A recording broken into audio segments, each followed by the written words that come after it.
We think we know Elvis Presley, we see the image, the young rebel with the sneer, the movie star with the perfect hair, the Las Vegas showman in the white jumpsuit. We hear the voice, the one that changed everything. It could be a tender ballad or a rock and roll shout. We know the hits. The songs are part of the world's soundtrack. Heartbreak Hotel, Hound Dog, Suspicious Minds, Can't Help Falling in Love. They are monuments. Solid and unchanging, but what if there was one song that wasn't a monument? What if there was one recording that was more like a crack in the wall? A brief glimpse into the room where the real man lived. Not a song so raw, so personal, and so unexpected that it changes how you see him. A recording that was never meant for us to hear. A performance that was buried for decades. This isn't one of his famous songs. It won't be on a greatest hits collection. It wasn't a single. It was an outtake from a session that was supposed to be routine. But on one particular night, in a recording studio in Nashville, the mask slipped. The king stepped aside, and a tired, lonely man named Elvis took his place at the microphone. He sang a song, and in that song, he told the truth. A truth so painful that his record label locked it away.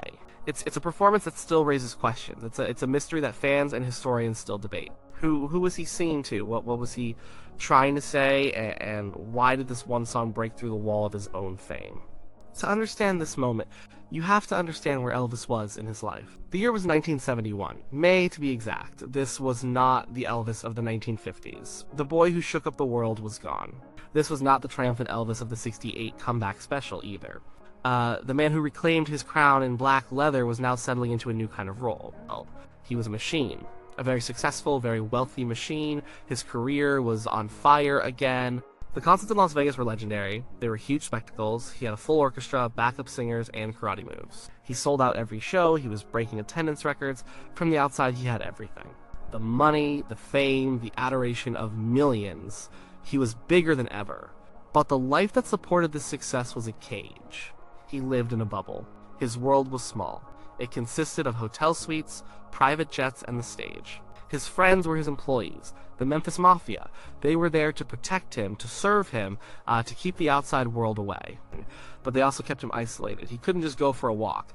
He couldn't go to a store. He couldn't be a normal person. Every move was planned. Every day was scheduled. The Vegas grind was relentless. Show after show, night after night. It was a cycle of performance and exhaustion. His personal life was strained. He was married to Priscilla. They had a young daughter, Lisa Marie. He loved them, but he was hardly ever home. He was a father and a husband who lived on the road. The distance was growing, the connection was fraying, he was living the life of a superstar, and that life didn't have much room for the quiet moments of family. He was surrounded by people all the time, but he was deeply lonely. It was the great paradox of his life. The most famous man in the world was also one of the loneliest. This is the man who walked into RCA Studio B in Nashville in May of 1971. He wasn't there to record his next big rock album. He wasn't there to create a masterpiece. The job was much more mundane. He was there to record a Christmas album. It was a business decision. The Christmas albums always sold well. It was a safe bet. The mood should have been light or cheerful, full of holiday spirit. The songs were standards: Holly Leaves and Christmas Trees, and The First Noel, Merry Christmas Baby. The musicians in the studio were the best in the business. The Nashville A-Team. Guys like James Burton on guitar, Norbert Putnam on bass, and Charlie McCoy on harmonica. These were pros. They had played on countless hits for countless stars, including Elvis himself. They knew how he worked. He liked to work fast. He was instinctive. When he felt a song, he would nail it in a few takes. When he didn't, he would move on. A Christmas album session should have been easy work. Lay down some tracks, add some sleigh bells, and go home. They started working through the list of songs. It was a professional session. Elvis was in good voice. He was doing his job. He was delivering the kind of performances the record label wanted: warm, friendly, and commercial. He was singing about snow, presents, and the joy of the season. Everything was going according to plan. And then they came to a particular song, a familiar holiday tune. The lyrics are simple.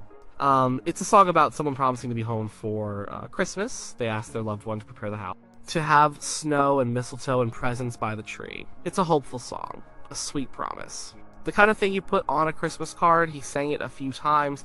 The takes were fine. Perfectly good for a Christmas album. They could have stopped there. They had what they needed. But Elvis wasn't done with it. Something about the song had hooked him. The idea of home. The idea of making a promise to be there. He told the band to keep playing. But he wanted to change it. He asked them to slow it down, way down. He didn't want it to sound like a pop song anymore. He wanted it to sound like the blues. He wanted it to hurt. The tape started rolling again. The take number was 1, a fresh start. The music began. It was sparse, a slow, mournful blues rhythm. A lonely harmonica wails in the background. It sets a mood that is the complete opposite of Christmas cheer. It sounds like a bar at 2 a.m. on a Tuesday. It sounds like regret. Then Elvis starts to sing. And his voice is different. It's not the smooth, powerful baritone from the other takes. It's fragile. It's tired. There's a rasp in it. A weariness that is bone deep. He sings the first few lines of the song as written. The familiar promise to be home. But he's not just singing the words, he's living them. You can hear the longing in every syllable. Then something extraordinary happens. He stops singing the lyrics. He just starts talking over the music. Ad-libbing, speaking his mind. It's a stream of consciousness. It's a confession. He starts talking about being on the road, about being far away. He paints a picture of his life. The big cars, the fancy clothes. He says he has all of it. But then he says he's boosted. Not financially, spiritually. He's broken. His voice cracks. He sounds like he's on the verge of tears. He starts talking to someone directly. It feels like he's on the phone, leaving a desperate message. He says, "I'm so lonely, baby. It's a raw nerve, exposed for everyone in the studio to see." The musicians just keep playing. They follow him. They give him space. They understand that this is not a performance for the record. This is something else entirely. This is real. He keeps talking. He mentions walking down a long, lonely street. He talks about looking at the lights and the snow, but there's no joy in it. It just makes him feel more alone. He says he's going to be there. "I'll be there," he repeats, almost like he's trying to convince himself as much as the person he's singing to. The performance goes on for over 7 minutes. It's a long, rambling, heartbreaking monologue set to music. He weaves in and out of the song's original lyrics, but he keeps coming back to his own words, his own pain. He talks about a little girl. He says he'll be home to see his Bobby. He sounds like a man at the end of his rope, a man who has everything the world can offer, but all he wants is to be home. To be with the people he loves. To feel something real again. When it's finally over, there's a moment of silence in the studio. What could anyone say? The producer, Felton Jarvis, knew what he had just captured on tape. He knew it was pure gold, but he also knew it was unusable. You can't put a 7-minute nervous breakdown on a Christmas album. It was too dark, too personal, too real. It was the truth. And the truth didn't sell holiday records. So he put it on the shelf, he marked the tape box, and there it sat in a vault for years. A secret message from the king. So the mystery remains. What was really happening that night? And why did he pour so much of his own life into that one song? Over the years, people have offered up different theories. Each one tries to unlock the puzzle of that performance. The most common theory is that he was singing to Priscilla. By 1971, their marriage was in serious trouble. He was on the road constantly. She was at home in Graceland raising their daughter. They were living separate lives. He was surrounded by temptation. She was isolated and lonely. They were drifting apart. The song is a promise to be home. And in this version, it sounds like a desperate plea. At a promise he's not sure he can keep. When he talks about his Bobby and his little girl, it's easy to imagine he's thinking of Priscilla and Lisa Marie. He was a man who loved his family, but his lifestyle was tearing it apart. This recording could have been his way of saying everything he couldn't say in a normal conversation. It's an apology, a promise, a cry for help. It was a message sent from a recording studio in Nashville to a lonely house in Memphis. He was trying to bridge the distance with the song. He was trying to say, "I know I'm not there. I know this is hard. But please, wait for me. I'm trying to get home." The pain in his voice sounds like the pain of a man who fears he's losing everything that truly matters. But there's another theory, one that goes deeper into his past. This theory suggests he wasn't singing to Priscilla. He was singing to his mother, Gladys. Gladys had died in 1958. It was the single most devastating event of his life. He never truly got over it. He was a mama's boy in the truest sense of the word. She was his anchor, his confidante, his biggest fan. When she was gone, a part of him was gone forever. For Elvis, Hum was always tied to his mother. Graceland was the house he bought for her. His success was, in many ways, a gift to her. The holidays were particularly hard for him after she died. It was a time for family, and the most important member of his family was missing. So when he sang about coming home for Christmas, he might have been thinking of a home that no longer existed. A home he could never return to. In this light, the song is not a plea to a wife. It's a song of grief. The loneliness he sings about is not just the loneliness of a hotel room. It's the profound, unending loneliness of losing a parent, The desperation in his voice is the desperation of a man who wants to go back in time. To a simpler time, a time when his mother was there to welcome him home. He sounds like a lost little boy, not the king of rock and roll. This interpretation makes the performance even more tragic. It's a man mourning a loss that was still fresh, even after more than a decade. Then there is a third, broader theory. It suggests the song wasn't for one specific person. Not for Priscilla, not for Gladys. It was for himself. It was a lament for his own life. By 1971, Elvis was trapped. He was a prisoner of his own fame. He had built a life that he could not escape. The concerts, the travel, the adoring fans, the yes men who surrounded him. It was a constant demand. He had to be Elvis Presley every minute of every day. The performance could have been a moment where the pressure became too much. The facade cracked. The man underneath was screaming to get out. The lyrics about coming home were just a vehicle for him to express his own deep unhappiness. Hum wasn't a physical place. It was a state of being. It was peace. It was normalcy. It was freedom. It was everything he didn't have. He sings about the cars and the clothes, the trapping of his success. And then he dismisses them. He's busted. None of it makes him happy. He's telling the world, or at least a handful of people in that studio, that the dream is actually a nightmare. The loneliness he feels is the existential loneliness of being completely misunderstood. The world saw him as a god. He felt like a hollow shell.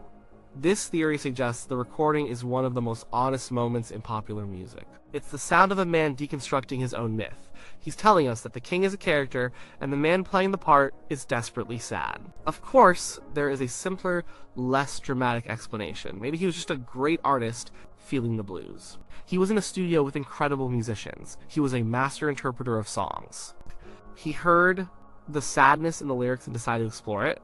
Maybe he was just experimenting, pushing the boundaries of a simple Christmas song to see where it could go. Great artists do this. They take a piece of material and they make it their own. He was a huge fan of rhythm and blues. He loved raw, emotional singers. Perhaps he was just channeling that style. This is possible, but it doesn't fully explain the personal nature of the ad-libs, the specific references, the crack in his voice. It sounds less like an artistic experiment and more like a wound being opened. Most people who hear it agree. This was not just an actor playing a part. This was something real. The truth is probably a mix of all these theories. He was likely thinking of Priscilla and the distance between them. He was surely carrying the grief for his mother, and he was definitely feeling the immense weight of his own fame. All of these feelings swirled together that night and poured out into the microphone. The song became a container for all his pain. For years, the recording remained a secret, known only to a few insiders. The Christmas album was released in 1971. It featured a standard, cheerful version of the song. It was pleasant, it was professional, it was completely forgettable. No one who bought the album had any idea of the drama that had unfolded in the studio. No one knew that a masterpiece of raw emotion was sitting in a can on a shelf. It wasn't until decades later that the vault was opened. As record labels began putting out box sets and collections of unreleased material, this long-lost take finally saw the light of day. It started appearing on compilations of Elvis's outtakes and studio sessions. For dedicated fans, it was a revelation. It was like finding a hidden chapter in a book you thought you knew by heart. The reaction was profound. This wasn't the polished, perfect Elvis they knew.